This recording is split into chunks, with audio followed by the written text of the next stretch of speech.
considering the Tucker Carlson's interview with Vladimir Putin.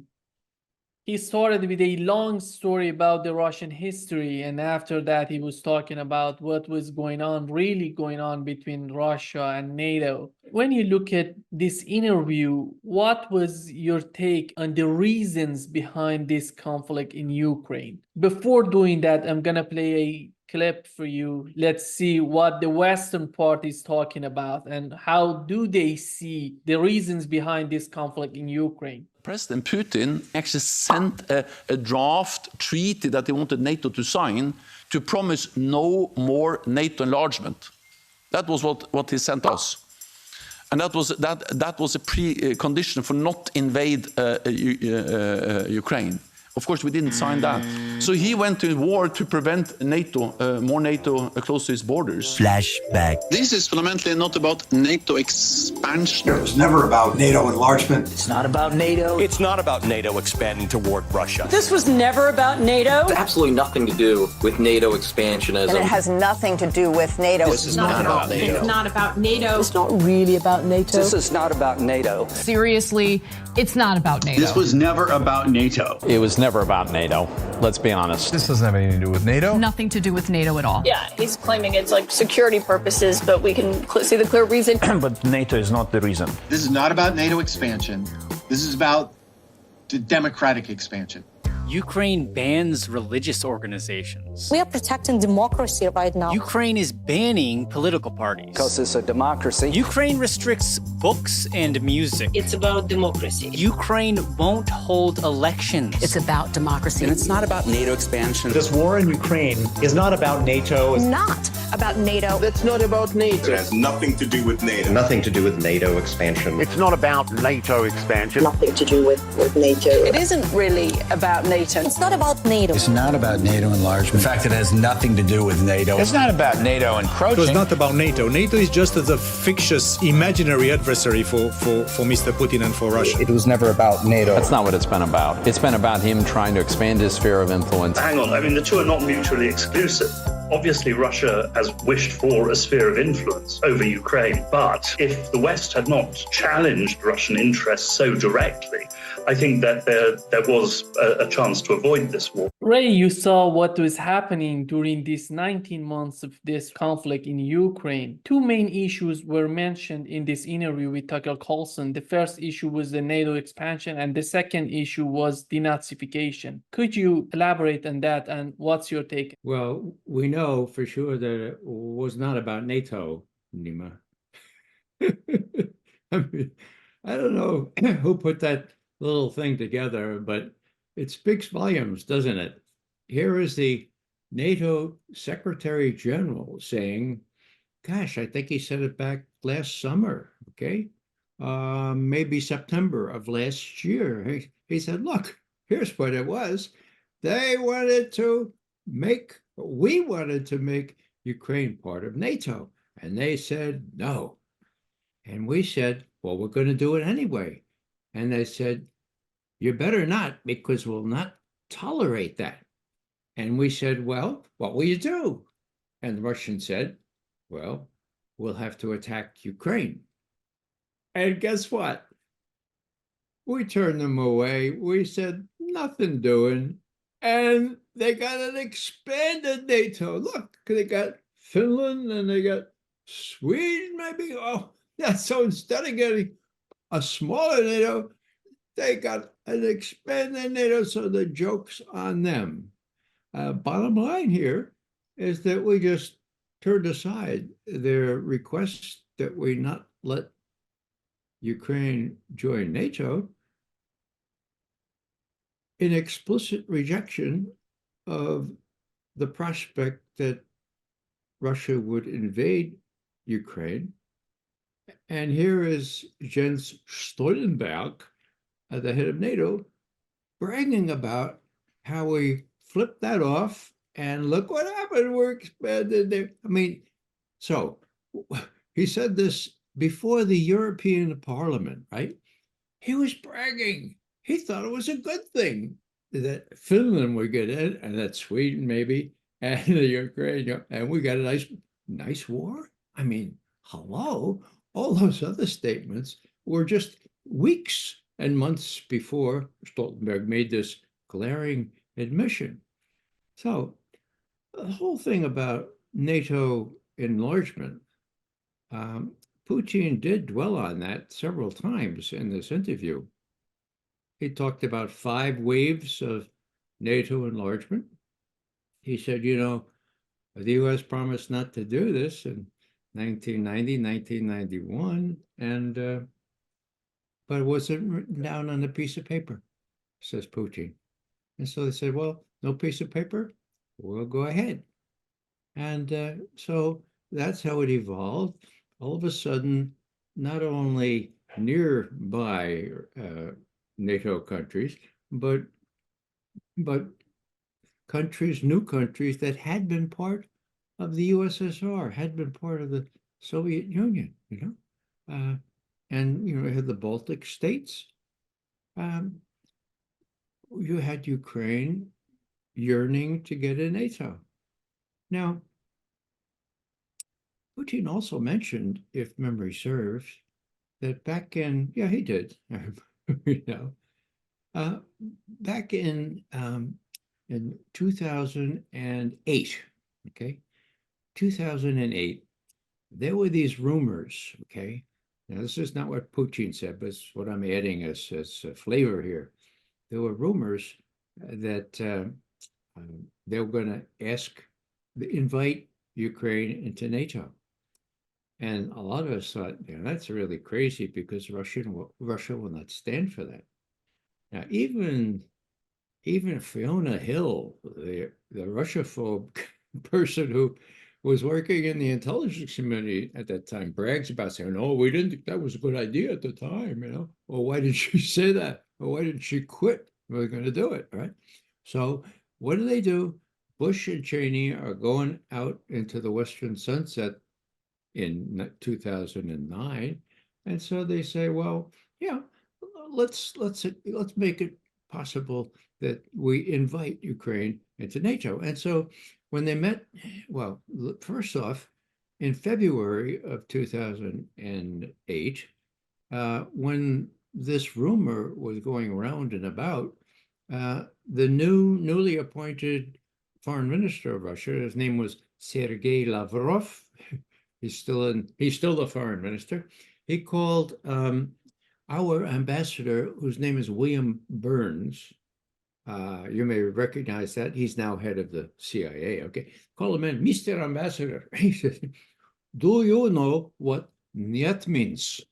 Burns says, "Yeah, it means no." Yeah, "niet." There is a red line for Moscow.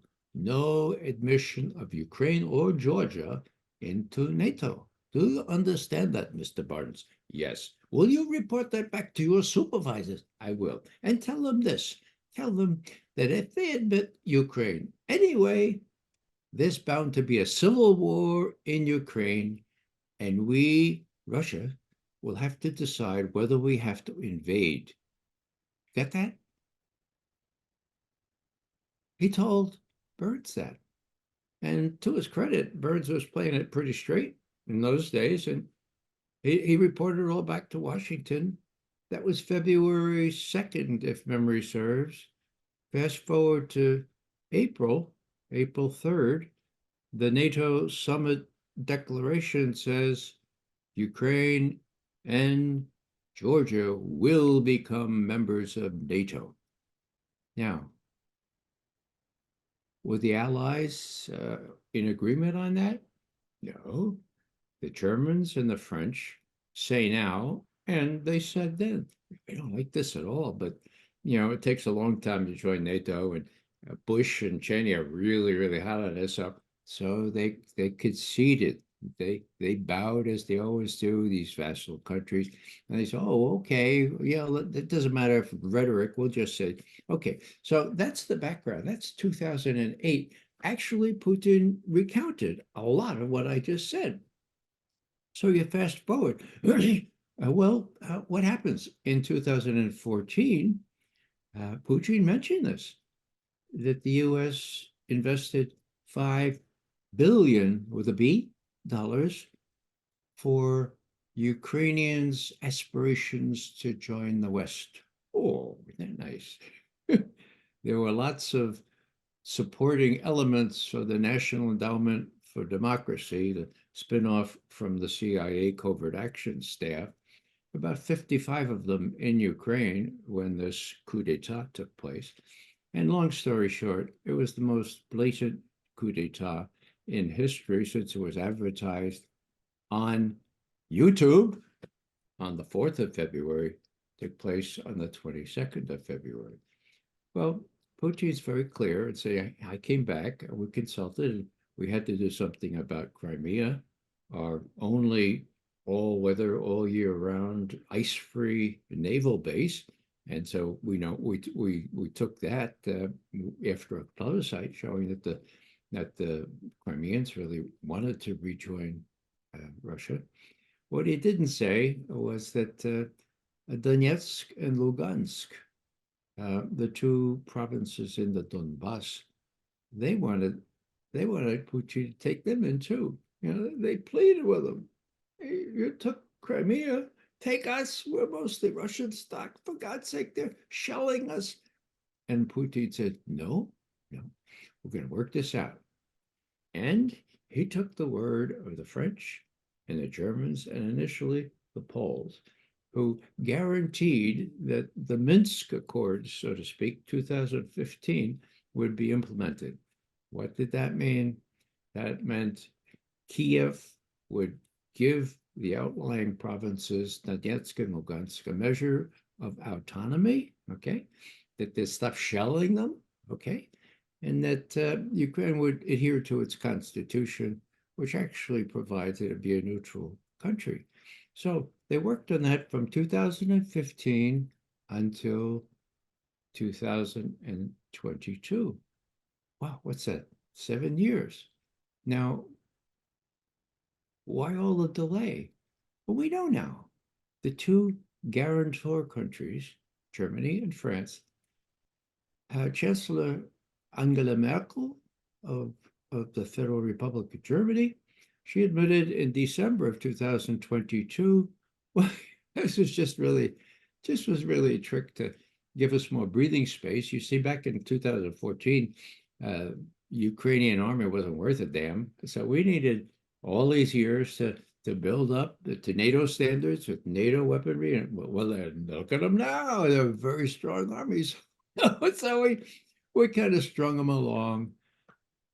A month later, Francois Hollande, the president of France at the time, said the same thing, okay?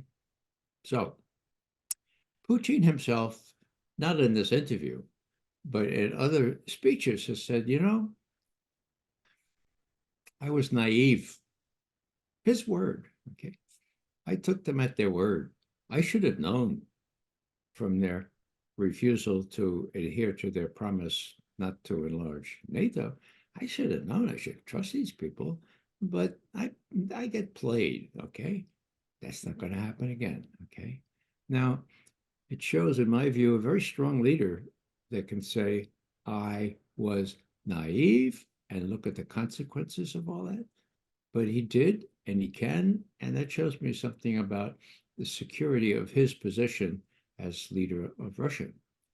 So, long way of saying that the NATO membership was really, really key for Putin against the Ukrainian become a member. And the other thing that he was able to explicate, to describe, which he really hadn't before to a Western journalist, was that they had a deal. The invasion was February 24. In a week, Zelensky and the Russians both expressed themselves interested in working out some kind of deal, so I stopped this stupid carnage, right? So they met initially in Belarus, and then as Putin talked, he said, we met in Istanbul, and we initialed an agreement. He goes like this, it was this thick, okay? And the head Ukrainian negotiator, who's not some outlier or dissenter, he's head of Zelensky's faction in the Rada in the Ukrainian parliament. This negotiator has now admitted that I had signed, says he, I had signed this thing, most of it anyway, and it was all ready. And what happened was, and the Russians agreed to pull their troops back from around Kiev, another thing that Putin said. But then the Americans and the British, in the person of Boris Johnson, the clown who messes up just about everything, he came to Kiev and said, no, don't do it. If you do that, you will lose any support, Zelensky, from the West, because we are all powerful. We have these fancy weapons, and we promise that we will support you till the last Ukraine. No, they didn't say till the last Ukraine, for as long as it takes, right? Well, Zelensky made a fateful decision. He threw as Putin said, he threw the papers in the trash can, okay? And that was before the flower of Ukrainian youth, the numbers between 400 and 500,000 troops met their creator or died, got killed, okay? So we're talking, it could have ended in 6 weeks. Now it's closing on 2 years. That's unconscionable. And the point here is that Putin had an occasion during which he could kind of say this. The ground rules were that there was no limit on talking. And that's to the both of their credit. I mean, Tucker Carlson said, all right, you're the president of Russia. We're interested in what you have to say, and my fellow Americans are. So not only did he take us through a little bit of early Russian history, Kiev and Rus, and the problems with the Poles and the Lithuanians, we could talk a little bit about that because I used to teach that history. But the major thing is that Putin took advantage of the opportunity to say in public what he said in speeches and stuff, but this is through a Western reporter, to just kind of go right down to how close we were to ending this thing, how he removed his troops from around Kiev as soon as this thing was initialed, and then all of a sudden the West put the kibosh on this. And it's not altogether clear to me that that's the sole reason he pulled his troops back from around Kiev. They weren't doing such a good job. They weren't having such a good success there. But he did nonetheless do that, and that was not acknowledged as any kind of conciliatory measure by the West. Now, how do we finish this little thing? He was asked, of course, why don't you call up President Biden? And this is a cool customer, this Putin. He's sung froid by the millions. He says, well, why? I mean, all President Biden has to do is stop sending weapons and the war would end in just a couple of weeks. Everyone actually acknowledges that, East and West. So why should I call him? He knows. And now we have a report in the New York Times, fresh off the press, which I just printed out, that Putin's offer for talks has been rejected by the White House spokesperson. Surprise, surprise. National Security Council spokesman said in a statement, despite Putin's words, we have seen no actions to indicate that he's interested in ending this war. If he was, he would pull back his forces and stop his ceaseless attacks on Ukraine. Well, he's not going to do that. He's not going to do that because Russian core interests are involved here. U.S. core interests are not involved here. Who else said that besides McGovern? Obama, when he was president. He cautioned about giving weaponry to Ukraine. He said, number one, you're going to give the Ukrainian army the idea that they can defeat a much more powerful neighbor. You don't want to mislead them that Obama said that, okay? And what else did he say? He said, it doesn't make a lot of sense to to pursue interests that could lead to war when the other side has core interests and you don't. And Russia has core interests here and we don't. Obama's words. I think he said that to one of his biographers, that fellow from the Atlantic, what's his name? Jeffrey Goldberg, I think. That was 2015, 2016. So Obama had been around for a while. He knew which end is up. He resisted. He resisted giving arms to Ukraine.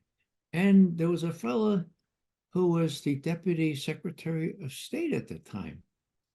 And he was, well, his name was Antony Blinken. And he was saying this would be a big mistake to give arms to Ukraine. Just what the president said, it would be a big mistake. It would just, that was Blinken, 2015.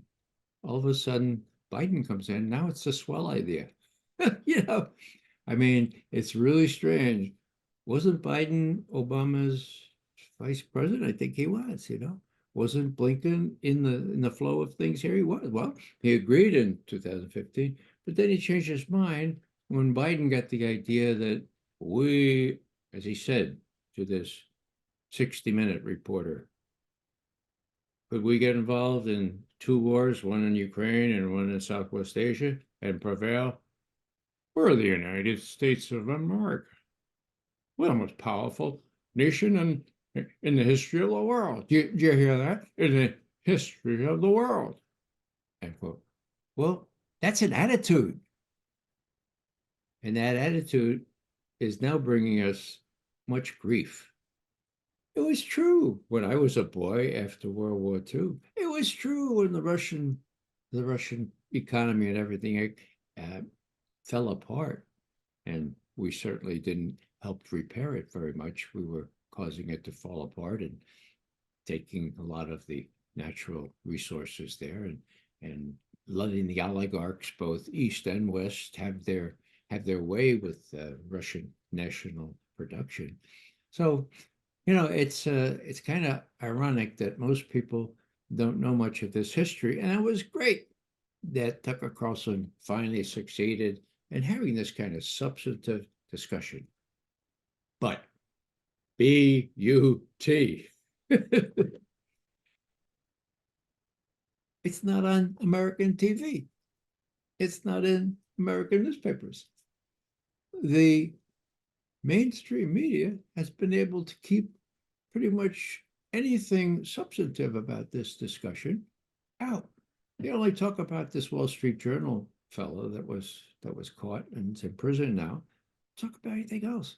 So the question is, I think Tucker Carlson has something like 170 million looks or whatever you call it on YouTube, and on his own channel more and so forth. So the question is, can Tucker Carlson do what Julian Assange did? And what Julian did, of course, was to recognize that the so-called Fourth Estate was dead, okay? And he needed a new Fifth Estate, and he found that in the ether, right? And he used the ether to get authentic information down into computers here and available to Americans and everyone else. Now, he was shut down. He's been in prison for many, many years now. That's how much they fear Julian Assange. How about Tucker Carlson? They tried to prevent him from going to Moscow. He has said that twice.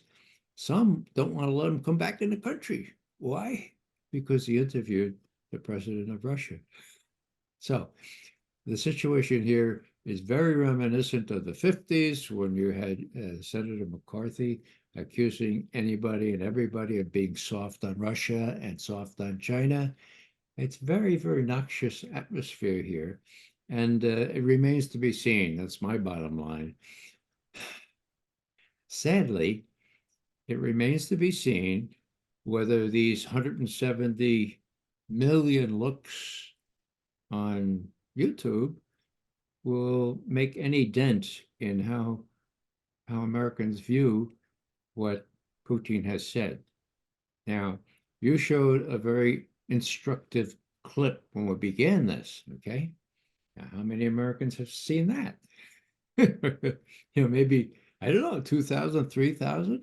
But that needs to be seen too, because it says, it's not about NATO, it's not about, of course, it's all about NATO. And one of the provisions, I'll finish with this, of that agreement that they reached in Istanbul, April 1st, 2022, not April Fool's Day, it was a real deal, okay? One of the provisions, of course, was neutrality for Ukraine. So no membership in NATO. So why did the US and the British come in and say, all right, that's not enough. We want NATO membership for Ukraine, but even more, we want to use Ukraine as a tool to weaken Russia. Now, I'm not making that up. That's what our defenseman, our Secretary of Defense, Austin, said. He said, look, this is a quote. We are going to use this arms. We will move heaven and earth to weaken Russia. Well, it may be that in the old days, the US could move heaven and earth. I'm not sure, but we certainly were much more powerful then than we are now. And it's been a year, almost a year and a half since Austin said those things.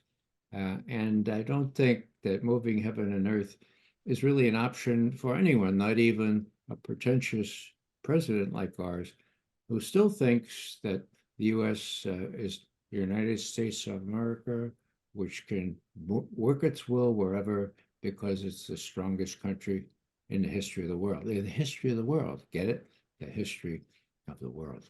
One of the key points that was mentioned by Putin in this interview was at the very moment that Tucker Carlson asks him about BRICS and G7. And he says these are two different sides, when which country belongs to which part. And he said something interesting about the human brain, the two parts of the human brain that are totally different in terms of their function. It comes to a solution that if we want to have a prosperous world for all of us, we have to work together. Despite having our differences, we have to work together. When you watch this interview, the guy who comes out of this interview, that we call him Putin, the leader of Russia, do you see this guy a man of peace or a man of war? He certainly presents himself as a reasonable person who is not interested in war, but will do everything he can or everything that he needs to do to defend his country. Now, if that includes invading Ukraine, that's the way he looked at it. Now, when people say, was he provoked? Of course he was provoked. I took you way back to 2008, and Lavrov told William Burns, if you try to get Ukraine into NATO, that will provoke us. We will have to decide whether we intervene or not, okay? And then, as Stoltenberg has admitted, the Russians told NATO, look, this is very serious stuff. No Ukraine in NATO, or we may have to invade. And then Stoltenberg said, oh, so we said no, and they invaded, and now NATO is even larger. Crazy people. They don't realize what the old Soviets used to call the correlation of forces here. There used to be a sort of equal sort of correlation of forces. Now it's this way, and it's this way because Russia and China have been driven away and into each other's arms. I mean, I could not think of a more stupid diplomacy than to take the other two major superpowers, drive them together instead of driving them apart. And that's what's really happened here. That's the background of all this. And it's really strange to me that even somebody like Blinken and Sullivan Well, Noland is another case, but could Lincoln and Sullivan not realize that Russia and China are becoming more and more in an alliance? Could they not realize that Iran and Russia have all but signed a treaty of strategic cooperation? My God, you don't see that in the Western press. I wonder why. It's all but concluded. It just needs to be signed and to ratified, I suppose, but includes military provisions. Now, probably we don't have the text of it yet, but very probably it's like the Russia-China treaty, which is not literally a mutual defense treaty obligating each side to come to the aid of the other one automatically if it's attacked. It's more a, well, as the Russians and Chinese describe their treaty, it's a cooperation treaty with no end, no upper end, okay? We're going to cooperate. We don't like alliances because they exclude other people. This is not against anybody else. This is how closely we will cooperate. And you can be sure that if either Russia or China gets involved in a military conflict with the United States, it won't stay in one arena. It will go to both. And the U.S. is not prepared for that. Problem is that these sophomores that are advising Biden have never worn a uniform, no experience in war. Even Biden, last time I checked, he had 5 deferments during Vietnam, the same number that we used to ridicule Dick Cheney for. 5 deferments. Now, doesn't matter what I think. Here's Putin looking on these guys, wet behind the ears, okay? No knowledge of war. As Lavrov said just 3 weeks ago, the U.S. has been protected by 2 very large oceans in the past. That's no longer the case, says Lavrov. Don't count on it this time around. Whoa. Well, again, the Russians are coming out of an experience where they lost 26 million plus people during World War II. Our own casualties, all of the military people, amounted to about 440,000. So put 440,000 against 26 million, and you know that every Russian has somebody, some relative that died in that war. And now they watch people like the Germans saying, oh, we might have to do a war with Russia again. I mean, I am amazed that Putin and Lavrov have been as less acerbic as they could be, because I think they feel this, and they feel that they're not being listened to. Obviously, they weren't. And the whole deal here is that we left Putin no other chance. This was not only provoked, but he had no other options. Now, that's saying a lot. Not everyone agrees on that. Some people say, well, he could have, Putin could have put submarines threatening our bases in Norfolk and Charleston. Oh, I wouldn't advise them to do that. Somebody else said, editorial director said, oh, he could have got an African country to put in troops along the line between, Donbass and, I mean, hello.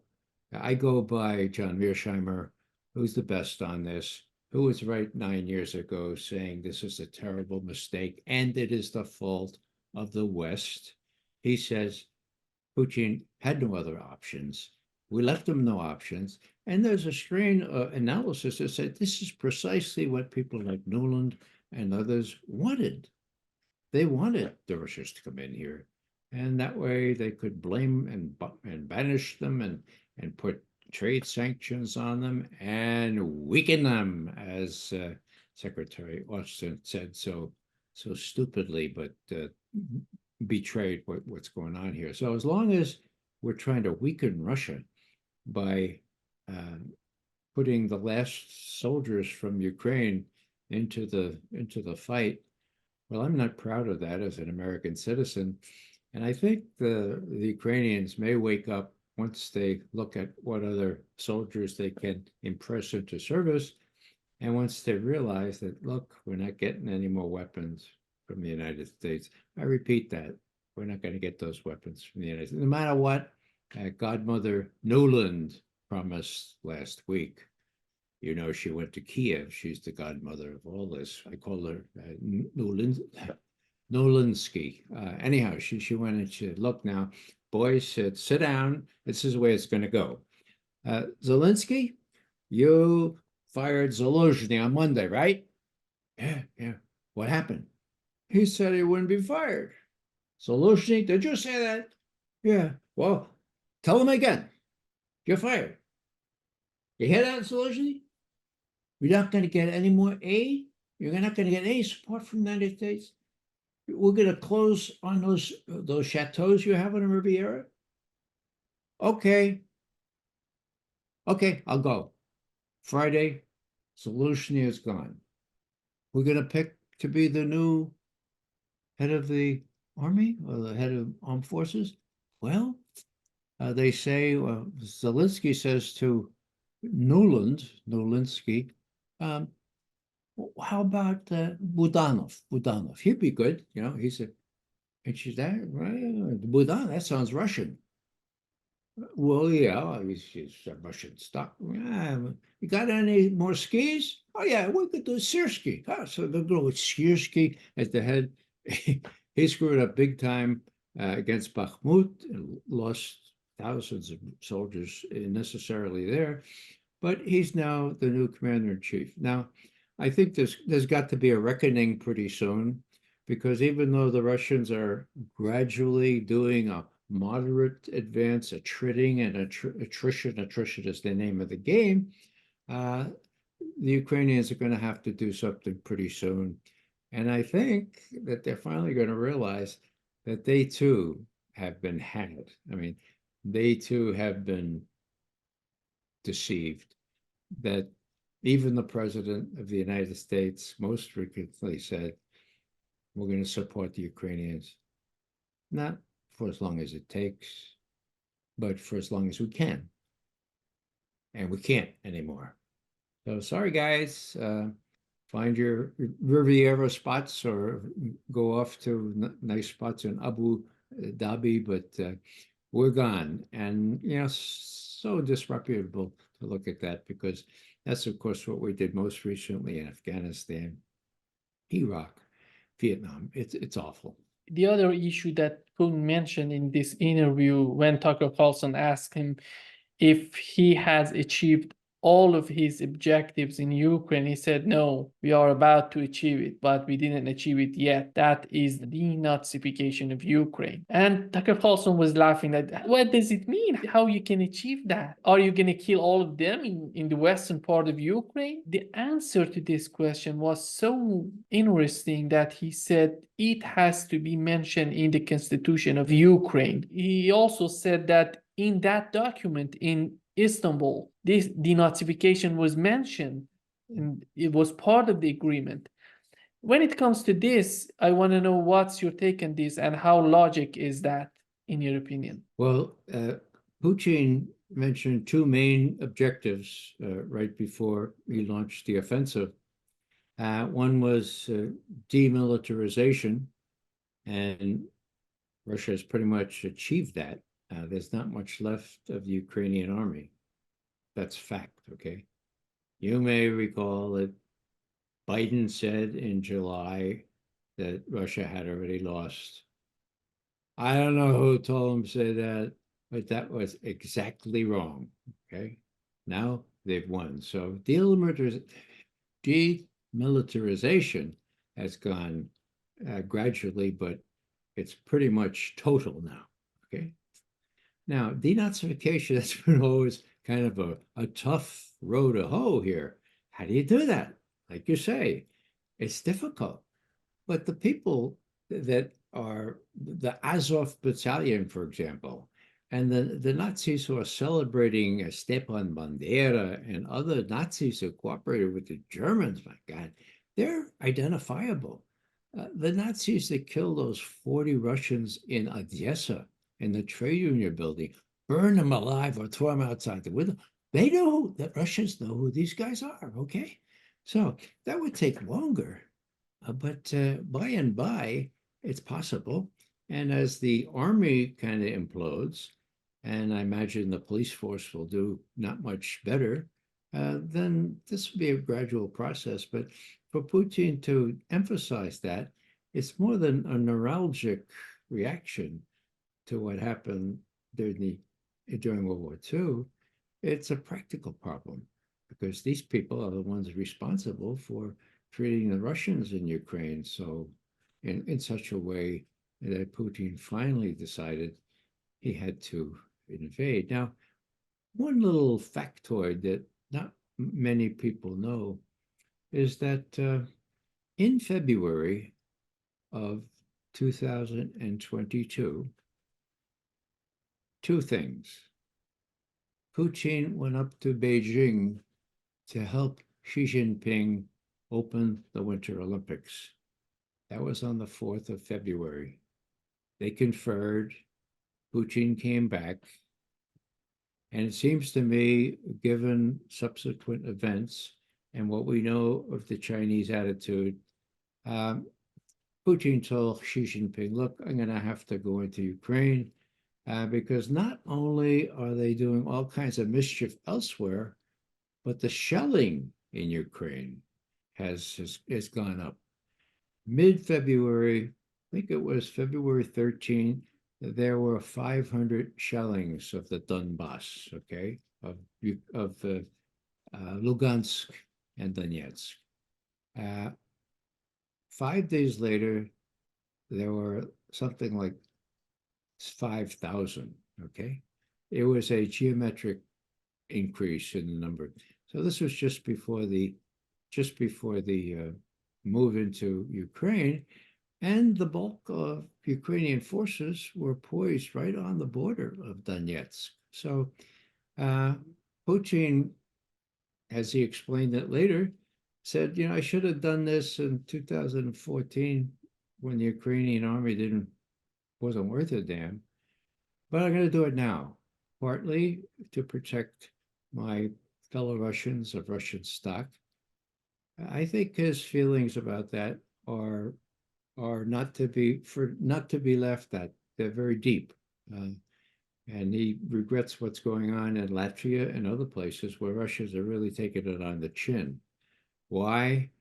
Because the Russian Federation dissolved into many parts, and nobody gave a second thought to what happens to those Russian citizens that end up in Riga, Latvia, or in Lithuania, or in Estonia, or in Ukraine. So that's a thing that he has to deal with.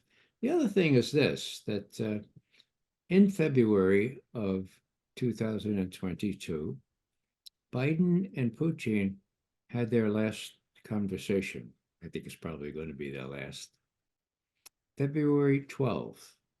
Okay, so right after Putin comes back from China, he talks to Biden. And what he says is, Mr. Biden, on the 30th of December, our last tete-a-tete by phone, you said that you had no intention of putting offensive strike missiles in Ukraine. We know that you have the capability, the emplacements in Poland and Romania now, but you told me you had no intention of putting those kinds of emplacements in Ukraine. Now, when our negotiators came together on the 9th and 10th of January, just 10 days later, they didn't know anything about this. We asked them, and they said, "Ooh, what kind of promise?" It's in the readout. We said, no, we don't have any instructions on that, okay? And so the readout from this conversation between Biden and Putin was that Biden refused to address two key elements. One, his undertaking not to put offensive strike missiles in Ukraine, and number two, he wouldn't even discuss not allowing Ukraine, prohibiting Ukraine from joining NATO. Okay, two key requests. So we have February the 12th. Then we have the uptick in the shelling of Donbass, and we have Putin, who I'm pretty sure must have had assurances from Xi Jinping that China would give Russia, in effect, a waiver, a waiver on Westphalia. Okay, we're really, again, our bedrock principle is no interference in the affairs of other countries, no, don't be the violation of borders, but this time we'll make an exception. Even Chinese rhetoric changed. They changed from Westphalia to each country is entitled to react when their core interests are involved in a forceful manner. We Chinese judge the events by the particular events on the ground. Well, what happened to Westphalia? That's what they said for several weeks and a month or two. Now they're back to Westphalia, but that's understandable. So that was my clue that Putin, before he went into the Donbass, was sure they had Big Brother watching over his shoulder, who would not criticize him and would even support him in a political way, if not give him military equipment, if and when it's needed. Putin has not needed China to give any military stuff, economic stuff galore, of course, but no military stuff. So there is this entente, there is this virtual alliance between Russia and China. The bright young fellows around Biden don't seem to realize the implications of that. And when Biden can brag about no problem with two wars at the same time because we're the United States of America, the most strong country, I mean, that's delusional. And it's very, if I were Putin, I would have to worry because, how is Biden going to cope with losing in Ukraine? Well, it seems to me what they're trying to do is to get the EU to fund some more weaponry, but even that's not going to get there in time. If the Russians decide to go to the Dnieper River, they could do it tomorrow, okay? Yeah, they'd take more casualties, but by chipping away, they could do it next month with virtually no casualties. So what's Biden want to do? Well, doesn't have many options because if he loses in Ukraine, he'll lose the election. If he loses the election, he'd be liable, just like his friend Netanyahu, to prosecution for bribery and other things. So what I'm saying here is that there's a personal stake in here, and that's what persuades me that although mini nukes should ipso facto be ruled out, when push comes to shove, and they have no more of these other things, even depleted uranium and stuff like that, then one of these acolytes is going to say, well, Mr. Biden, we have that stuff on the top shelf. Those are the mini nukes behind the combination lock. Well, we have the combination there. Let's use one of those and we'll show Russia that we really mean business. And I think that should carry us through November, and maybe we won't lose the election. Now, when I hear myself saying that, as I think I've said before, the hair rises on the back of my head because I've been around a long time, and I've never been so concerned that people out of personal and political considerations would do that kind of thing. It would take a great deal of naivete, selfishness, whatever, but it could lead to the end of all of us, Nima. And I have 10 grandchildren. I'd like to see them flourish.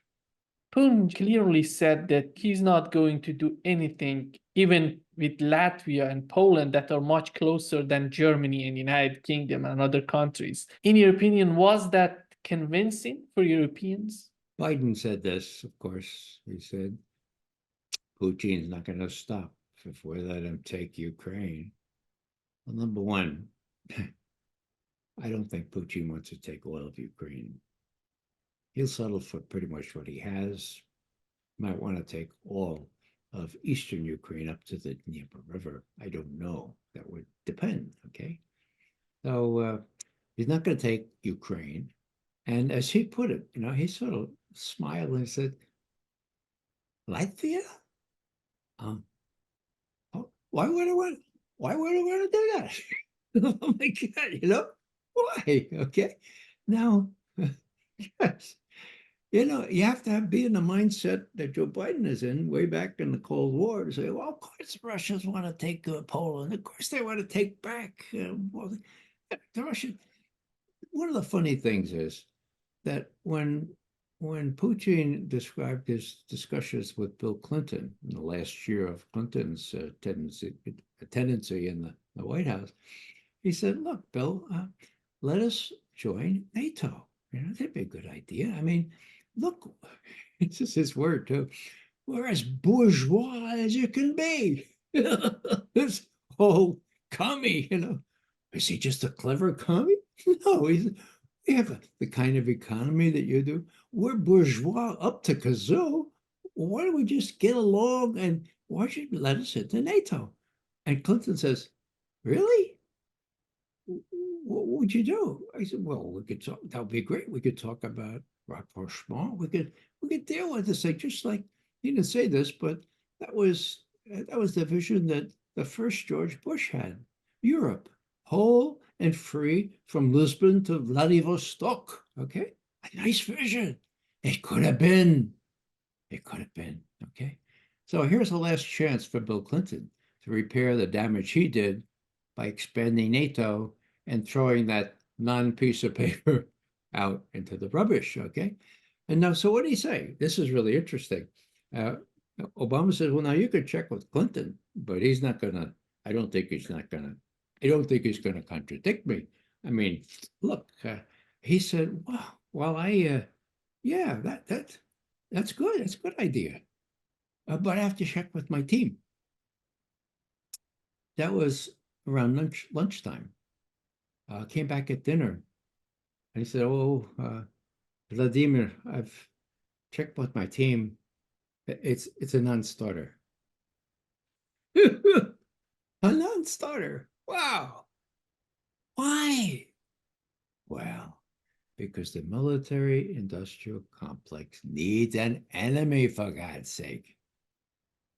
It's pretty much reduced to that. Trifle oversimplified, but you can play on the previous behavior of Russia, the previous fear of Russia, and you can build common European battle tanks, and you can build all kinds of stuff, and people get richer and richer, except the poor people, right? And so here you had a situation where Clinton was made a reasonable offer, but his team said no, and he's going to be out of office. So, and I don't have much, well, I won't say more about Bill Clinton, but you know what that reminded me of? That reminded me back in the 80s when I was still on active duty with the CIA. Gorbachev and Reagan met in Reykjavik, in Iceland.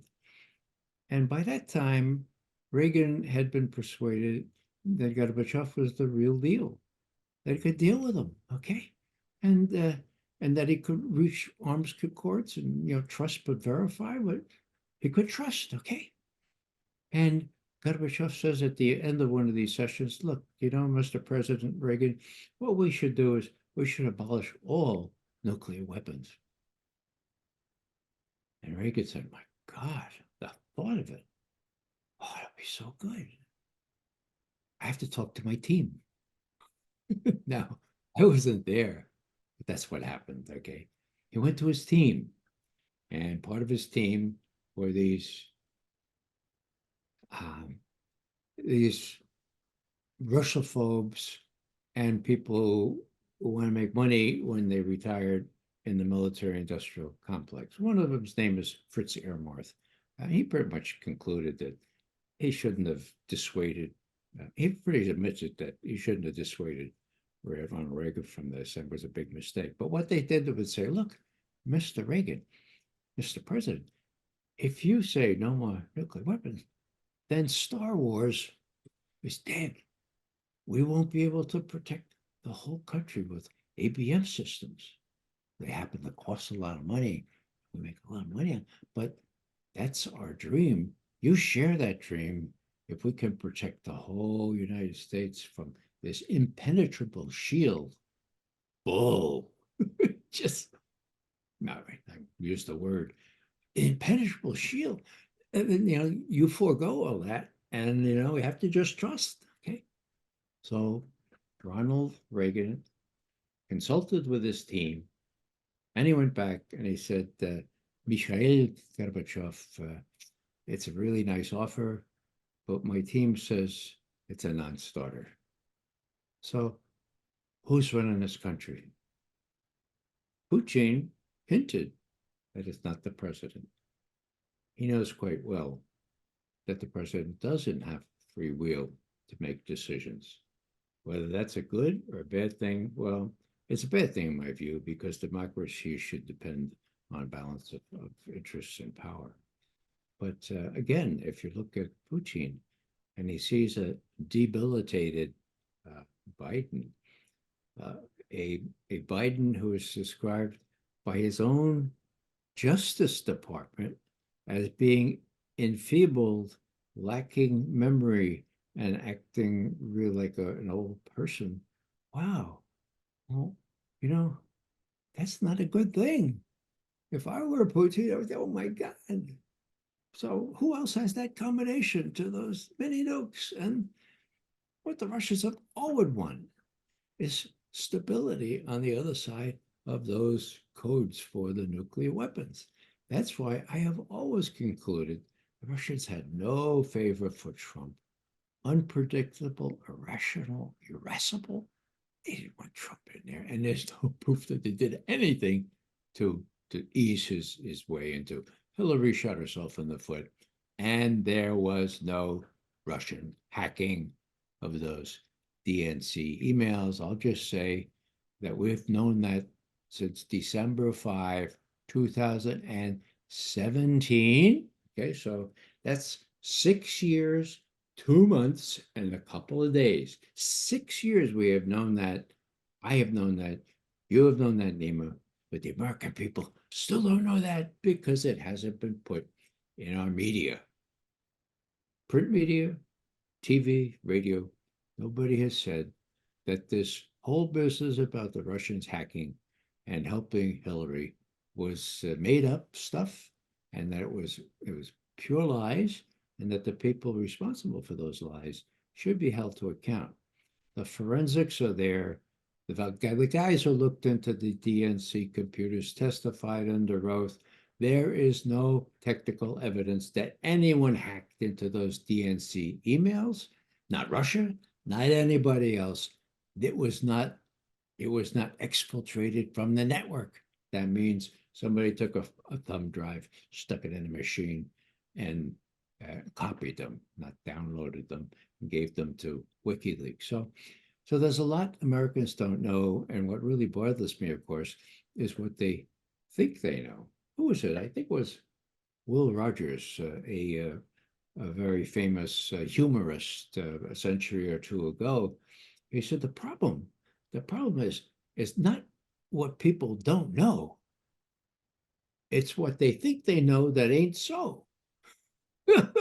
No, I wish it were funny, but how many people will know what Putin said to Tucker Carlson?